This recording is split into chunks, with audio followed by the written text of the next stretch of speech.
Subhanallah wa bihamdihi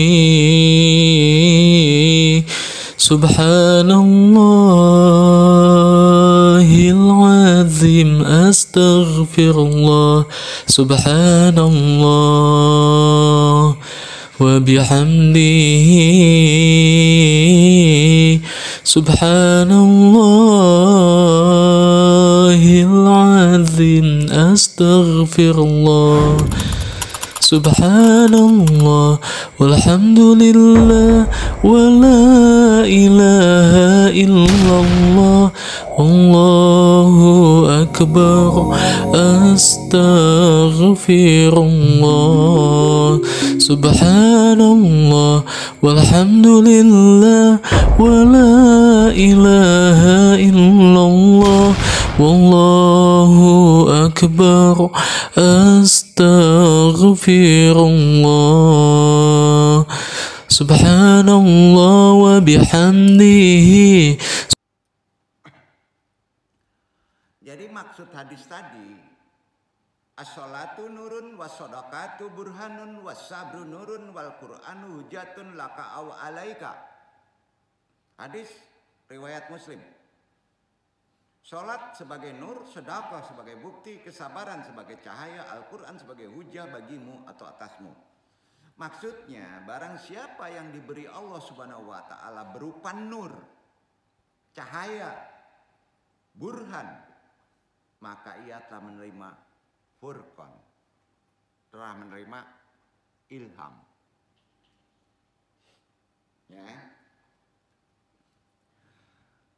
Yang dengan itu ia bisa membedakan yang hak dan yang batil, jelas ada di Quran tadi. Ya. Jadi kemampuan seperti ini termasuk ilham dari Allah Subhanahu wa ta'ala. Karenanya ini terkait juga dengan hadis tentang waliullah yang diriwayatkan oleh Abu Hurairah. Rasulullah Shallallahu Alaihi Wasallam bersabda, agak panjang hadisnya, dong baca pelan-pelan. Bismillahirrahmanirrahim. Ya. Ini terkait tarekat hadis ini. Hadis ini sahih, Bukhari. Tapi sering orang syariat tidak pernah mau menerimanya secara benar. Bukan arti kata mengecilkan syariat. Syariat itu keren. Dasar fondasi dari kita memahami konsep-konsep spiritual rohani. Innallah wa man adali waliyan faqad adantuhu bil harbi wa mattaqarrabai illaya abdi bisyai'in ahaba illaya mimma aftaradu alaihi wa ma yajalu abdi yattaqarrabu ilayya bin nawafil hatta wa ahabbahu fa ida ahabbatu kuntu sama'uhu alladhi yasma'u bihi wa basarahu alladhi yubsiru bihi wa yadahu allati yabtishu biha wa rijallah alati syamsi bina wa insa sya'alaina la'aitannahu walayin asta'adani la'audannahu. Sahihul Bukhari kitabulnya Raqabi babut tawadu iraqami haditi sadat ala umayyah wasyaba walatunna 6137 juz'u kamsyat 5 syafhatu al-syam wasyalat fi awa arba'ah wa tamatsa 2388. Ya, jadi itu dia. Artinya Allah Subhanahu wa taala berfirman. Runut semua arti ya dari hadis tadi. Bukhari. Barang siapa yang memusuhi waliku, maka kuizinkan ia diperangi. Tidaklah hambaku mendekatkan diri kepadaku dengan suatu amal lebih aku sukai daripada jika ia mengerjakan amal yang aku wajibkan kepadanya. Hambaku selalu mendekatkan diri kepadaku dengan amalan-amalan sunnah hingga aku mencintainya. Apabila aku telah mencintainya, kata Allah, hubullah, aku menjadi pendengarannya. Yang dengan mendengar dengannya menjadi penglihatan yang ia melihat dengannya, menjadi tangan yang ia memegang dengannya, sebagai kaki yang ia berjalan dengannya. Jika ia meminta kepadaku, pasti aku beri. Dan jika meminta perlindungan kepadaku, pasti aku lindungi. Hadis riwayat Bukhari. Hati-hati menjabarkan hadis ini. Kosakatanya bisa menjadi wujudillah kalau kita tidak paham secara konsep matan yang benar. Duduk ya. Nah, Ibnu Hajar Al-Asqalani menjelaskan, nukil dulu, bahwa yang dimaksud dengan Allah Subhanahu wa taala sebagai telinga, mata, kaki ialah pertama. Hadis tadi ini hadis orang tarekat nih. Ya. Aku Allah yang menjadikan pendengaran dan pandangannya menjadi pencintai ketaatanku dan lebih mendahulukan beribadah kepadaku. Hati-hati, nanti ibadah wajibnya disisihkan. Itu maknanya yang pertama. Yang kedua, semua anggotanya akan sibuk denganku. Dia tidak mendengarkan sesuatu kecuali apa yang aku ridhoi. Dia ada gunjing atau apa, dia tidak diseriuskan. Itu maksudnya. Pasti yang diridhoi Allah dia yang dengar, dan tidak memalingkan pandangannya kecuali untuk apa yang aku perintahkan. Udah paham dah dalam konsep syariat. Jadi hati-hati memahami hadis ini harus diterjunkan ke syariat. Ya, ketiga, aku akan memenuhi semua keinginannya yang dicapai oleh pendengaran dan penglihatannya. Ini sudah kemuliaan. Ya, yang keempat, aku yang akan menolongnya pada pendengaran, penglihatan kakinya dalam menghadapi musuh. Jadi penglihatan itu akan digeser ke hal yang baik. Pendengaran akan Allah tunjukkan kepada yang baik. Nah, kakinya berjalan tidak kepada yang haram.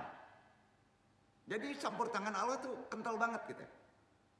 Dari hadis tadi maknanya. Yang kelima, aku akan menjaga pendengarannya sehingga tidak mendengar sesuatu kecuali apa yang aku bolehkan untuk mendengarnya. Yang keenam, mereka tidak mendengar kecuali namaku, tidak melihat kecuali ayat-ayatku.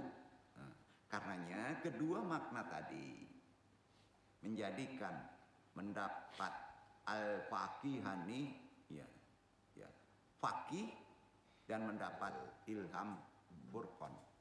Duduk. Nah, yang terakhir ketujuh, ini menunjukkan cepatnya terkabul doa, berhasilnya usaha. Insya Allah. Nah, karena ini dari ayat-ayat hadis dan Quran, kita nggak boleh ragu. Insya Allah. Semua makna tadi tidaklah bertentangan kan? Ya. Tanganku, tangan Allah, kakiku, kaki Allah. Nah, enggak. Ya. Tidak bukan arti kata menjadi wujud dia. Bukan ke situ, ya. Karena pada intinya dengan ketaatan seorang hamba akan mendapatkan ilham dari Allah menjadi telinga, mata, kaki dengan makna yang disebutkan tadi. Pasti Allah yang mengurusnya. Nah, amma ba'du, selanjutnya kita bahas lebih ke dalam lagi. Pernah nggak kita merenungkan tafakur? Ilham itu datangnya dengan tafakur dan tadabur. Pernah nggak kita merenungkan, khusus kehidupan sekarang? Kenapa ada orang yang masih senang melihat kebodohan? dan tidak pernah mau berubah menjadi pintar. Bahasa biasa aja ya. Banyak ada. Semuanya ingin pintar, tapi senang dengan kebodohan. Ya. Kenapa banyak orang yang kita lihat miskin bertahun-tahun dalam konsep rezeki, sampai sekarang tidak pernah berubah menjadi kaya? Bahasa mudahnya, bahasa kerennya stagnan. Ya, begitu-gitu aja. Faktor apa yang menjadi penyebabnya, itu yang paling penting. Ya. Ada nggak yang stagnan? Banyak. Yang kita cari kan penyebabnya. Berapa banyak orang yang kita ketahui sejak beberapa tahun yang lalu ternyata sampai sekarang masih mengerjakan hal yang sama. Tanpa ada kemajuan dalam hidupnya. Merenunglah. Mereka adalah orang-orang yang mengabaikan kesempatan. Dan sudah merasa nyaman, nyaman dalam hidup yang itu-itu saja. Ada? Insya Allah jemaah anu nggak ada. Padeh kajian. Jadi berangkat dari sebuah keinginan agar di usia seperti yang duduk ini ya, yang sudah berada di ujung senja, mudah-mudahan tidak cepat tulalit ya, pikun. Ya, kalau ilham nggak ada pikun. Nah, coba ikuti kajian-kajian agama secara serius, tekankan ke perkara spiritual atau rohani, diantaranya bertorekot, pahami, lagi perkara ilham, wahyu, jauh, rasa, nafi, isbat. Hanya itu solusinya dalam kehidupan kekinian. Ini semua agar bisa mendaya gunakan pikiran. Pikiran dulu. Karena biang keroknya di pikiran. Ilham tidak akan connect. Ya, pikiran. Baru kita naik ke hati nurani, memahaminya. Kita di kehidupan sekarang ini yang serba kompleks. Ya. Dia harus menyeimbangi dalam konsep-konsep kajian spiritual rohani dulu. Yang itu ada di teori tasawuf dan amalan torekot. Jadi alangkah baiknya bukan diarahkan hanya untuk orang-orang yang sudah tua saja. Bukan. Yang muda-muda ini kalau udah kedalaman lari ke sini udah keren. Ya. Kodrat zamannya ya. Sudah seharusnya yang muda-muda juga mendalami lebih serius lagi perkara kesifatan ruhani, jauh, ilham, rasa. Ya. Jadi berdasarkan hasil penelitian para pakar neurologi dan neuroscience. Wah, ini udah ke epistemologi dulu ya. Nah, ini karena terkait pikiran. Udah banyak yang bahas. Mengatakan bahwa kebanyakan manusia hanya menggunakan 10% saja dari kapasitas pikirannya. Benar nggak? Banyak yang membahas itu. 10%. Bukan suruh mikir.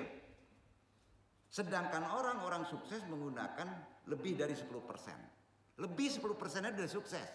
Itu bahasa orang-orang motivasi. Dan itu ada bukti. Dari kapasitas pikirannya untuk bisa mencapai apa yang diharapkannya dinaikkan. Pikiran dulu. Dengan kata lain, 90% orang yang hidup kodrat zaman sekarang, 90% potensi otak yang diberikan Allah, yang ada di kepala kita, akan dibawa ke liang kubur dengan sia-sia. Mubazir. Untuk orang torekot, mubazir dosa. Jadi di sini ngajinya nafi pikiran enggak? Enggak. Naikkan. Dengan cara ilham, dibantu dengan hati. Tuh. Sia-sia. 90%. Banyak itu.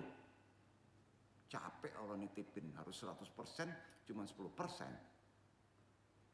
Gimana kalau antum, maaf, dikasih nafsu untuk berkembang biak. Udah umur sekian, dibawa mati pula. Mau bajir gak? Gimana ngaji nih Pak? Ah, itu perenungan rohani. Ya.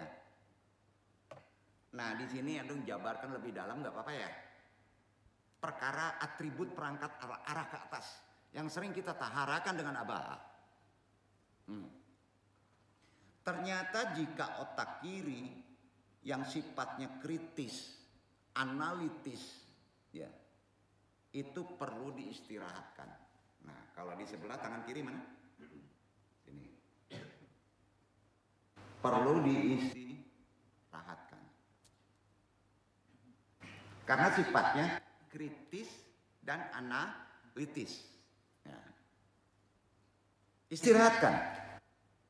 Maka otak kanan yang berkaitan dengan rasa, emosi, intuisi ya, bisa berperan. Ini tidak akan berperan kalau hampir kesini aja.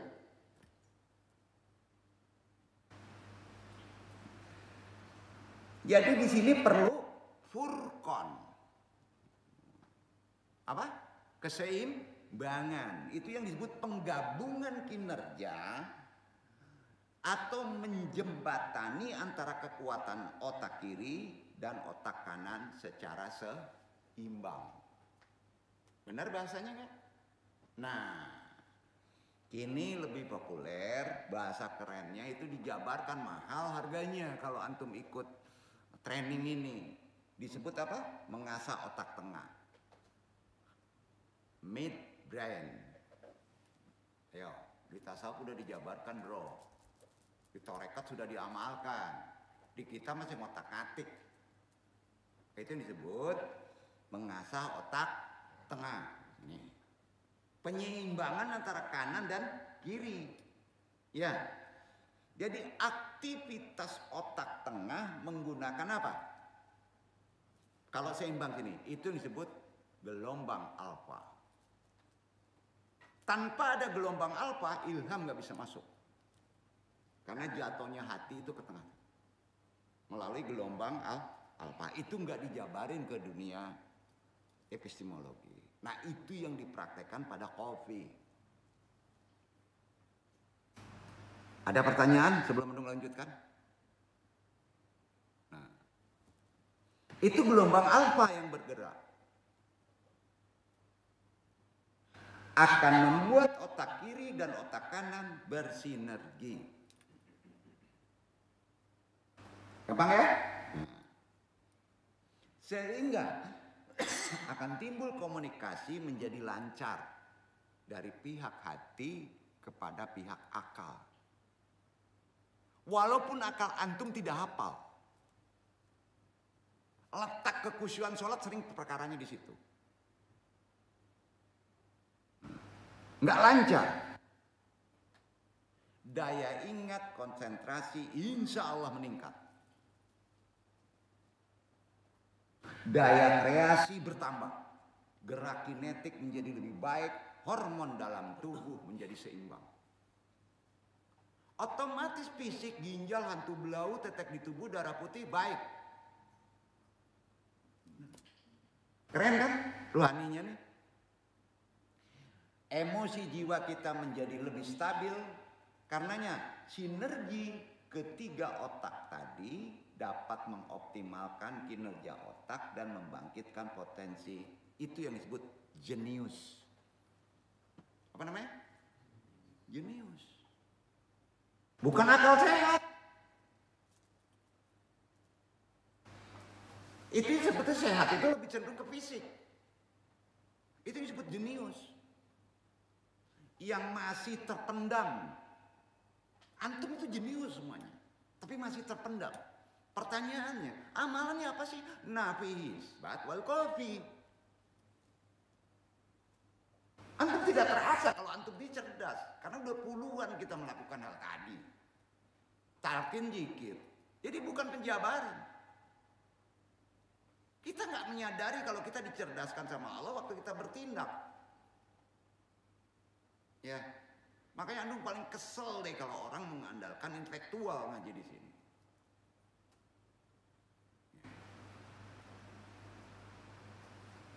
Insya Allah otak bekerja sinergis, mempunyai kapasitas jauh lebih besar dari otak kebanyakan. Hanya dengan nafi isbat, insya Allah ilham pun datang. Apalagi diamalin melalui syariat yang dituntun oleh Nabi, melalui doa meminta ilham boleh. Daripada minta rezeki, minta aja ilham. Karena akses rezeki itu dari kecerdasan kita mencari. Betul kan? Nah, insya Allah kapasitas antum akan lebih baik. Nah, otak hanya bekerja tidak sebelah lagi. Betul kan? Nah, ada gelombang alfa.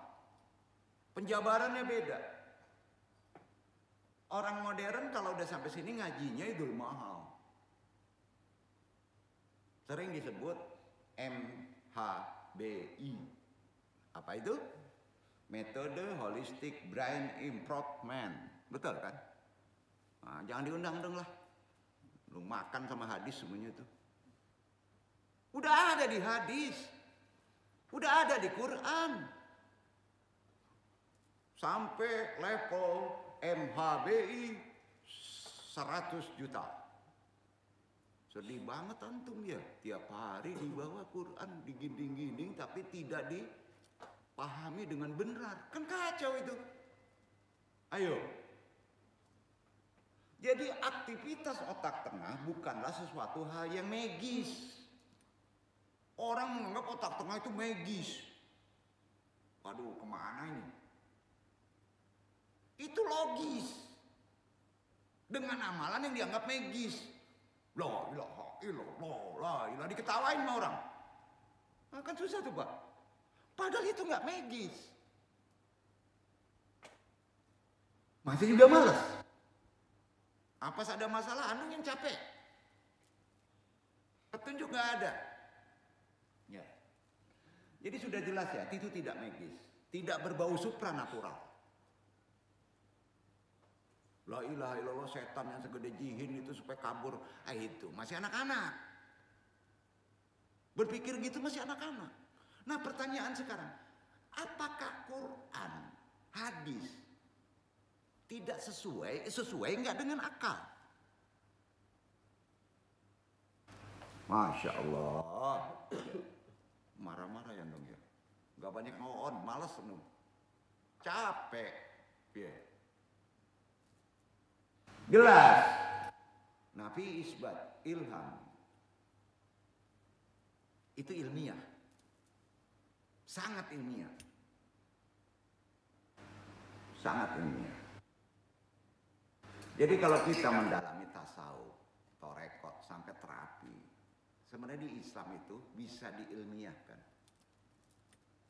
Sepakat Ustaz Fauzi? Itu tugas antum. Jangan tugasnya Pak.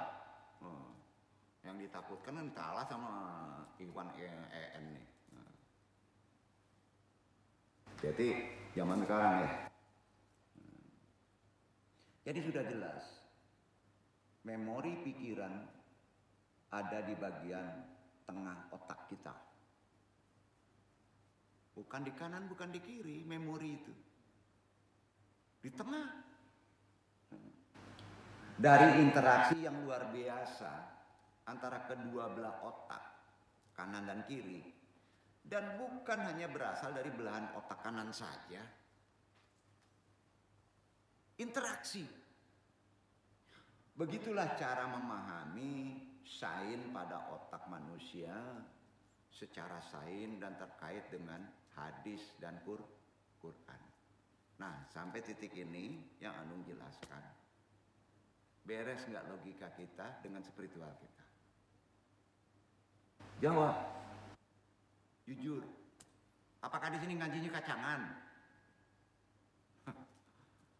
Kalau di ngaji keluar ini bisa 3 hari, bisa sebulan loh. Makanya kita perlu kesabaran yang disebut dasar. Mimpi dulu. Dipelajari ya. Tidak akan sampai poin kalau kita tidak mau menjajari secara dasar. Ya. Kalau tadi kita bicara tentang otak, nah baru kita naikkan. Ini kan otak tadi. Nah, Sekarang kita berbicara tentang hati. Kecerdasan tengah. Sering Endung sampaikan. Agar kita dapat terhindar dari penyakit apa sih kalau di hati itu? Yang duduk sering nyebut split personality. Jadi split personality itu letaknya di hati. Sepakat? Sepakat ya? Penyakit yang zaman sekarang banyak menjangkit kebanyakan orang, khususnya di negeri kita. Split personality letaknya di mana? Nih, bukan di sini. Itu yang mesti diberesin. Kalau di sini tidak seimbangnya ini, tidak ngertinya bahwa ada connect dari hati ke otak tengah. Gelombangnya alfa. Itu semua ada di hadis dan Quran. Kalau di hati masalah yang perlu dibahas split personality. Itu penyakit orang zaman sekarang. Penyakit zaman sekarang banyak menjangkiti itu. Kalau mau belajar ilmu jiwa itu aja deh dulu. Bahasa mudanya kira-kira apa sih? Split personality itu. Begini. Antara ucapan dan tindakan, antara sistem kerja otak dan hati tidak sesuai. Apokato beda jo hati kecirang minang. Tidak sesuai. Paham ya? Nah, dah. Jadi oleh karena itu jika kita punya masalah, kalau penyakit itu tanpa kita sadari, obatnya satu kalau di Quran. Petunjuk Islam obatnya satu. Kalau antum punya masalah split personality, antara ucapan dan perbuatan beda, perbanyak istighfar. Apa? Jujur istighfarnya. Tahu arahannya. Apa yang dikatakan beda jo awak gue. Astagfirullahaladzim. Maka di Quran tadi doa kita adalah, ya Allah jauhkan dari kejelekan diri. Nyambung? Kita lanjutkan lebih dalam. Jadi sudah jelas banyak istighfar. Sesekali sudah istighfar, enggak langsung pede. Ya. Kira-kira apa kalau sudah astagfirullahaladzim, astagfirullahaladzim? Apa yang mesti kita lakukan? Sering Anda praktekin tuh. Kalau sudah jahar, biasanya apa? Kopi. Setelah kita selawat kepada Ibrahim, tutupkan mata, tunduk ke sebelah kiri. Itu dia. Pejamkan mata, tunduk ke sebelah kiri. Ketika mata terpejam, hati kita yang akan melihat. Itu disebut mata batin. Berarti ada di kopi. Ya, mata batin. Nah. Jadi di situ hati akan melihat. Itulah kekuatan energi yang bersifat kolektif. Ayo. Dari seorang manusia biasa yang memiliki kekuatan luar biasa, kalau orang motivasi istilahnya dengan the synergy of body, mind, heart and soul. Bener gak? Banyak juga yang ngerti kalau itu ada di kopi. Kan bingung tuh.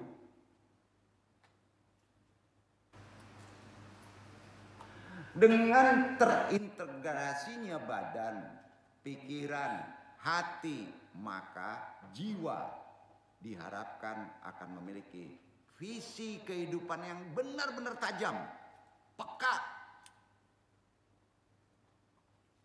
mampu keluar dari kumpulan orang-orang biasa, mampu menembus batas-batas pikiran, keluar kotak pikiran kita, membangkitkan jiwa yang telah lama lelap tertidur, mampu membangun spiritual leadership bahasa kerennya. Dapat meningkatkan motivasi belajar, kedisiplinan, mampu membangun citra diri yang positif, mampu mengendalikan dirinya sendiri, tidak mudah mengeluh, tetap optimistis, rendah hati, memiliki semangat yang tinggi, dan mampu menyingkirkan virus-virus penghambat sukses. Itu dijual sama motivasi. Benar gak? Per poin lagi. Ini udah jelas itu. Udah akan mampu deh. Akan beda dengan yang lain. Zaman sekarang banyak orang mengeluh karena nggak ngerti yang tadi. Banyak nggak mengeluh? Ayo, jangan bohong. Banyak orang mengeluh tentang betapa sulitnya mendapat modal kerja, kira-kira gitu. Kita juga sering mendengar keluhan dari banyak orang. Katanya ia sedang mengalami kesulitan. Siapa yang sedang mengalami kesulitan? Pasti semuanya tunjuk tangan. Benar gak? Jangan bohong.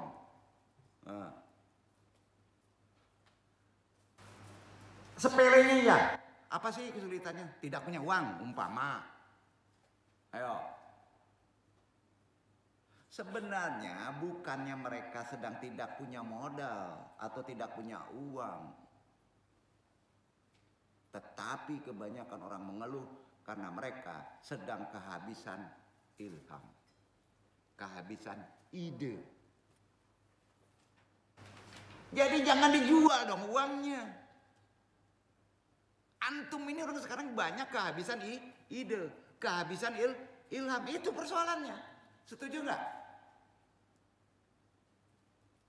Aduh. Maka disebut bahasa kerennya mental antum menjadi mental block. Karena salah sasaran. Sebenarnya ide itu yang tidak dipahami dalam konsep ilham. Membaca ke wahyu, maka mental antum blok. Sehingga dalam mengarungi kehidupan, kalau antum mempelajari lebih dalam perkara Quran, hadis, ngerti pemahaman konsep-konsep kepala kita, tahara, abaha, nafi, isbat, insya Allah lancar. Seumpama gini, si fulan yang sering nyepi di ruang kalwat. Negatifnya bisa di Gunung Padang nyari ilham, inspirasi, khususnya kalau lagi mau beli saham. Aduh, kacau banget. Nyepinya mau beli saham. Nah. Kebanyakan inspirasi seperti itu cocok. Bisa deal. Tapi pertanyaannya Allah meridoi nggak? Kalau larinya ke saham, Allah nggak ridho. Dengan jalan jelek aja bisa deal. Dengan itikaf. Jadi sebenarnya praktek mendapatkan inspirasi. Ini udah kaitan ilham.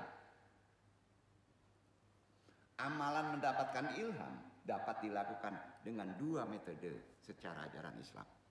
Dua metode secara ajaran Islam. Satu, bisa dibaca? Tafakur. Jadi kalau antum ada masalah, kerja, jabatan, istri, Islam mengajarkan metode secara lebih dalam. Pertama, tafakur. Kedua, tadabbur. Sering itu disampaikan. Tapi terpaksa menjelaskan lebih detail.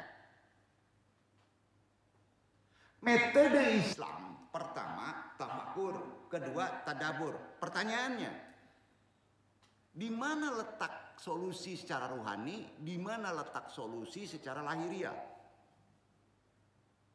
Rohani diawali pertama, itu disebut tafakur. Lahiriah tadabbur. Kedua-duanya merupakan pekerjaan lahiriah dan batiniah. Duduk gak? Sejalan. Otak otak kiri dan otak kanan. Kalau itu dilakukan, gelombang ilham yang diwakili secara bahasa modern gelombang alfa bekerja nggak?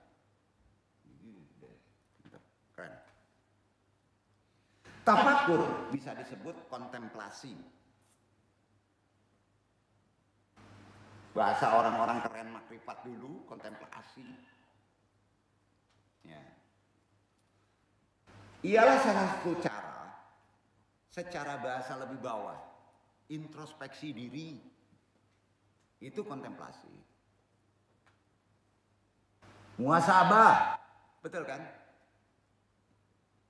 Secara lebih naiknya ada kaitannya dengan tahara, membersihkan hati. Jangan dimanage, bersihkan aja hati. Sehingga bisa mengundang datangnya ilham dan inspirasi. Inspirasi sering disebut dengan ilham. Sama. Atau bahasa enaknya ya, orang motivasi sebutnya bisikan hati. Ya. Atau petunjuk dari Allah, bahasa syariat. Ya. Atau sesuatu yang menggerakkan hati untuk berbuat sesuatu spiritual. Nah, jadi inspirasi tidak terdapat dalam pikiran. Renungkan. Tidak. Makanya didului tafakur. Wilayah batinia. Enggak di pikiran, tetapi terletak qalbu, hati, kofi. Di sana ada arah Allah. Nah, inspirasi bagaikan sinar mentari yang akan menyinari hati seseorang sepanjang hari. Sampai di sini banyak orang mulai bertanya. Ini karena pada pinter sih. Benar nggak inspirasi adanya di dalam hati? Ini pertanyaan wajar. Secara sederhana, antum jawab aja. Kalau ada pertanyaan itu, wa yusama aidan ilhama hamsyatal qalbi bitabayyakunu fil qalbi. Itu jawabannya. Namanya juga ilham, wa yusama. Namanya juga ilham atau bisikan hati. Yang namanya ilham artinya kan bisikan hati. Jauh. Tentunya adanya di mana? Di hati, bukan di pikiran. Benar nggak? Namanya juga ilham. Arti ilham, bisikan hati. Adanya di mana? Di hati. Wayus sama aidan ilhama au hamsyatal qalbi bitabayyakunu fil qalbi. Kalau orang nggak yakin ya, benar nggak inspirasi itu adanya di hati? Itu jawabannya. Karenanya inspiration, bahasa kerennya disebut ilham. Ide. Jadi udah jelas, bisikan hati sama juga wahyu ilahi dalam konsep manusia. Kalau nabi disebut wahyu, tapi bisa juga disebut wahyu ilahi atau kato hati atau yang disebut bertanya kepada hati. Misalnya kalimat begini.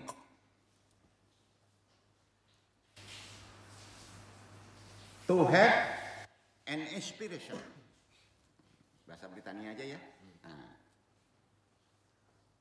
Asul ala ilhami. Itu ada di hadis.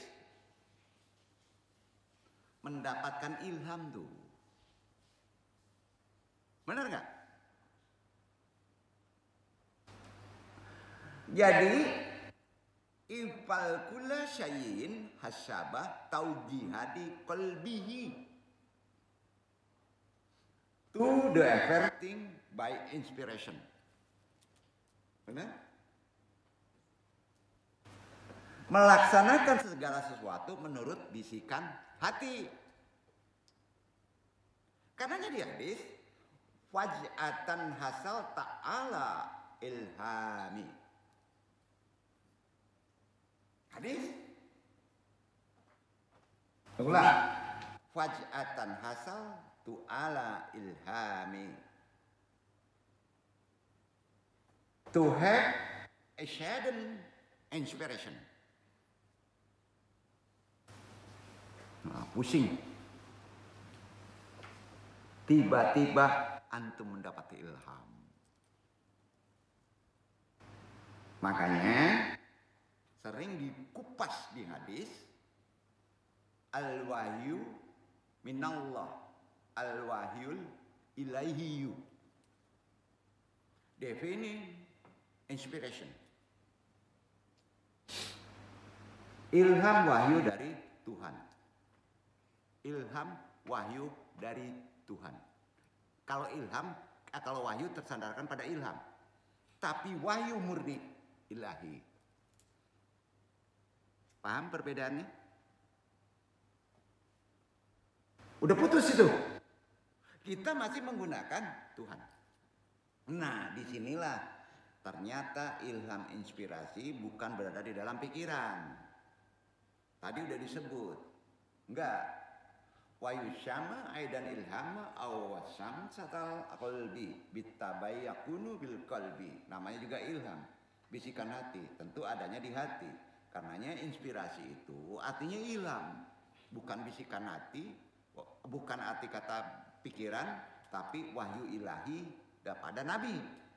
Karenanya to have an inspiration itu ahsul ala ilhami, mendapatkan ilham itu menjadi ifal kulla syai'in hasyabah tauziha dan qalbihi to do everything by inspiration.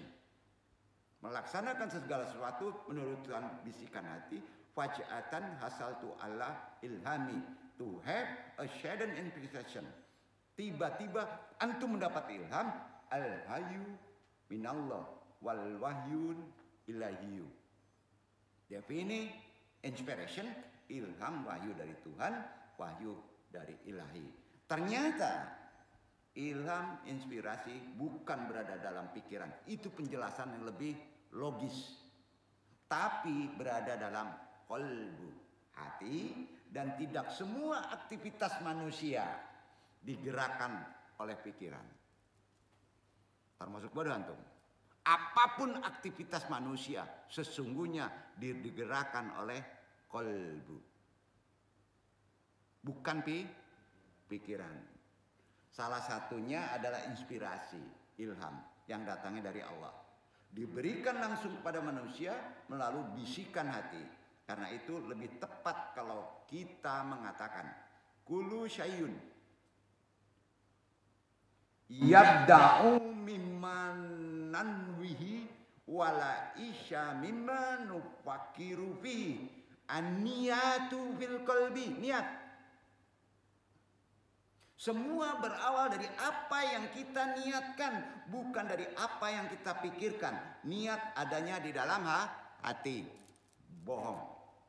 Pikirkan baru bertindak. Semua tindakan antum berdasarkan niatnya. Nah, kalau niatnya diisi dengan bisikan Allah, ilham masuk, maka tindakan antum sepakat? Karenanya yang namanya hati adalah penguasa raga. Bagi orang yang cerdas, penguasa badan kamu. Nih. Qalbu. Bukan apa? Terbalik ke zaman sekarang. Mudah-mudahan enggak. Hati itulah yang akan menuntun setiap diri manusia menemukan jalan kebahagiaan yang abadi, sudah jelas. Yaitu jalan menuju keagungan ilahi, sudah jelas. Hati adalah sumber energi, sudah jelas. yang memunculkan keberanian, semangat, integritas, dan perasaan yang membuat kita mau belajar, menciptakan sesuatu, mau bekerja sama, dapat memimpin, rela menolong, membuat cita-cita. Di hatilah berseminya ketenangan, kedamaian, kebahagiaan, kasih sayang. Di hati. Nah, banyak faktor yang mendukung datangnya sebuah ide. Seperti suasana batin yang sifatnya kondusif, kejernihan pikiran. Jadi ide bukanlah hasil dari pencarian, amalan. Lakukan saja. Bukan dari observasi. Sepakat? Tapi hasil dari penemuan. Ide dapat ditemukan melalui stimulus. Ketika kita tafakur, di sanalah ada pesan-pesan Allah dikirim langsung kepada manusia. Karenanya, dalam tafakur istirahatkanlah sejenak otak kiri kita yang sangat kritis, analitis untuk tidak terlalu aktif di tengah keheningan. Insya Allah kita akan mendapatkan ketenangan batin sehingga kita mampu mengeluarkan potensi yang luar biasa, berbeda dari yang lain untuk berikhtiar menjadi menang. Karena ide sering muncul di luar dugaan, di luar perhitungan rasionalitas. Maka ide menjadi tidak berarti jika tidak cepat ditangkap, tidak cepat dituangkan dalam bentuk gagasan. Ayo. Aduh, pusing nih. Enggak ya? Tangkap, tuangkan dalam bentuk gagasan. Nah, dengan intuisi yang terasah, maka ide yang telah menjadi gagasan akan bisa berubah menjadi sebuah karya yang hebat. Jika kita mampu mengolahnya, sesungguhnya manasun alaihi huwa faqat bihajmi manuminu bihi. Apa yang kita dapatkan hanya sebesar apa yang kita yakini. Sampai apa yang kita dapatkan sebenarnya dalam hidup ini hanya sebesar apa yang kita yakini. Manasul alaihi wa faqat bihajmi manuminu bihi. Oh, kejar pengen dapetin istri cantik itu. Yakin kamu di mana? Kalau yakin kamu katrat nggak dapet ya nggak dapet. Kira-kira sampai. Jadi gimana? Penting kita memahami konsep hati supaya kita tidak kejeblok. Sayangnya orang sering tidak mau berfatwa kepada hati. Andung yakin, khususnya Iwan, akhwat YMA yang hadir hari ini maupun yang berhalangan, semuanya muslimin muslimah yang mendengar kajian ini, insya Allah di mana saja pasti memiliki potensi yang bisa dikembangkan dan dibagikan. Itu Allah berikan. Jangan sampai mubazir. Potensi diri merupakan karunia yang sangat besar dari Allah. Karena kita manusia disempurnakan kepada makhluknya. Jika dioptimalkan menjadi sumber kebaikan, maka potensi tersebut dapat bersinar untuk menerangi kehidupan dan menolong orang banyak. Karena itu coba kita warnai sisi kehidupan kita dengan ide-ide, ilham-ilham yang baru dan semangat untuk berbagi. Insya Allah besok kita bahas lagi ke perkara kopinya.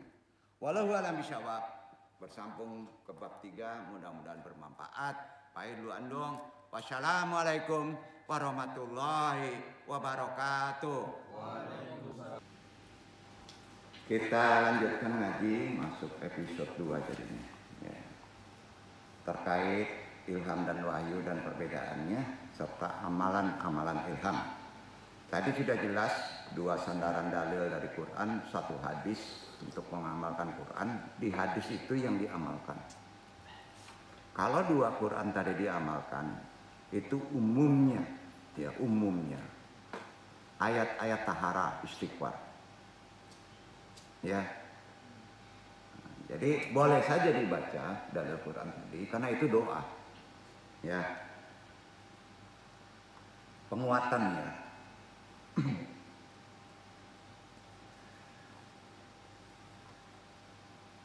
Jadi sudah jelas ilham itu pemberian dari Allah yang tidak bisa dicari dan dipelajari, harus dengan amalan doa dan bertakwa kepada Allah. Ya, nah, karenanya banyak hadis-hadis yang menjelaskan, ya sudah itu menjabarkan bahwa makna dari Al-Furqan tadi diantaranya salah satunya hadis riwayat Malik bin Ansyarih. Rasulullah Sallallahu Alaihi Wasallam bersabda, as-sholatu nurun was-sadaqatu burhanun was-sabru nurun wal qur'anu hujatun laka aulaika alaika. Salat sebagai nur, berarti salat juga solusi. Nur itu cahaya. Salat minta tolonglah pada salat. Ya. Sedekah sebagai bukti. Jadi gini, sedekah diawali boleh, tapi setelah antum melalui sholat dapat rahmat memecahkan persoalan, sedekah harus dibayar. Bayar bukti bahwa dapat sesuatu. Nah di sini ada pengertian yang disebut nazar. Itu yang benar. Ya. Sudah itu kesabaran cahayanya. Ya, Al-Quran hujah bagi kita atas kamu. Nah, itulah hadis riwayat Muslim kaitannya dengan sholat Al-Furqan tadi. Ya. Jadi ini tambah. أعوذ بالله من الشيطان الرجيم بسم الله الرحمن الرحيم الحمد لله الذي يطعم ولا يطعم من علينا وهدانا وأعطانا وآوانا وكل بلاء حسن أبلانا الحمد لله غير مودع ولا مكافئ ولا مكفور ولا مستغنى عنه اللهم صل على سيدنا محمد وعلى آله وأصحابه أجمعين اللهم لا سهل إلا ما جعلته سهلا اللهم لا سهل إلا ما جعلته سهلا اللهم لا سهل إلا ما جعلته سهلا وأنت تجعل الحزن إذا شئت سهلا اللهم إنا نسألك علما نافعا وعملا صالحا ورزقا حلالا طيبا يا ذا الجلال والإكرام